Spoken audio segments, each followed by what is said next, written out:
Kekhawatiran Pilpres 2024 berlangsung kotor karena memang budaya takut bersaing secara sehat ya. Anies Prabowo akankah mengulang DKI yang mengerikan? Ya, makin seru nih ya, update soal Copras-Capres.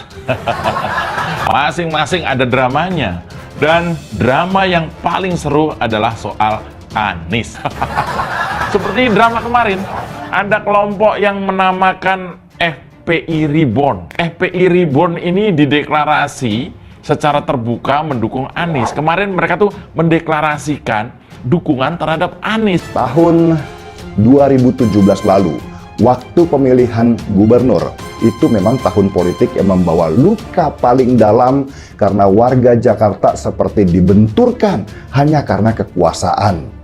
Dan Anies menang karena menggunakan masjid-masjid sebagai benteng penyerangan untuk memenangkan pertandingan.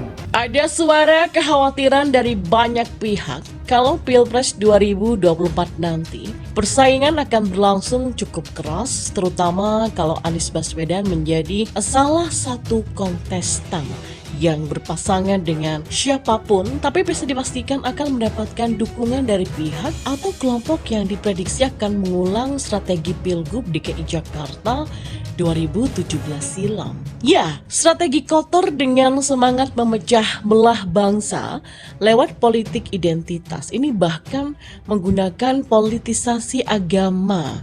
Seolah-olah Pilpres menjadi ajang untuk memilih jalan ke surga dan neraka. Itu tampaknya memang akan mewarnai Pilpres 2024. Pun jika Anies batal mengikuti Pilpres 2024, entahkah nanti dukungan akan beralih ke Prabowo Subianto atau siapapun lawan Ganjar Pranowo dengan cawapres masing-masing, cara-cara kotor demi memenangkan persaingan menuju paket RI1 dan RI2 ini akan kembali tersaji.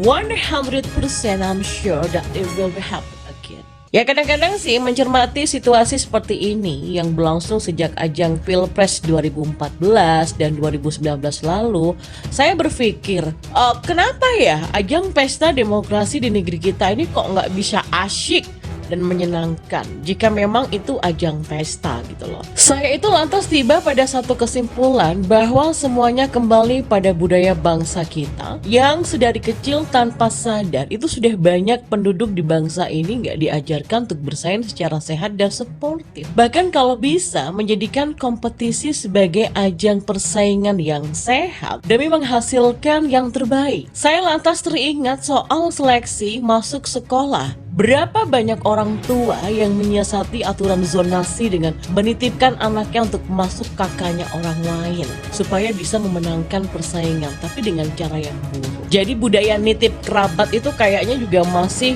sulit diberantas ya, baik saat masuk kuliah ataupun ketika mengincar pekerjaan bonafit dengan memanfaatkan relasi atau mensiasati aturan yang berlaku. Jadi masih mending kalau yang mau dititipkan itu punya kompetensi. Tapi seringkali kan kurang kompeten, betul nggak? Ayo. Jadi beberapa praktik lain itu bahkan lazim terjadi sekalipun tidak sedang memperebutkan hadiah ratusan juta atau sebuah trofi sekelas Piala Dunia. Coba deh simak dalam ajang lomba di kampung, sekolah ataupun tingkat lokal. Berapa banyak kecurangan yang terjadi? Yang mana alasan mendasarnya? Ini seringkali karena tidak siap atau kurang mampu bersaing, bahkan takut kalah.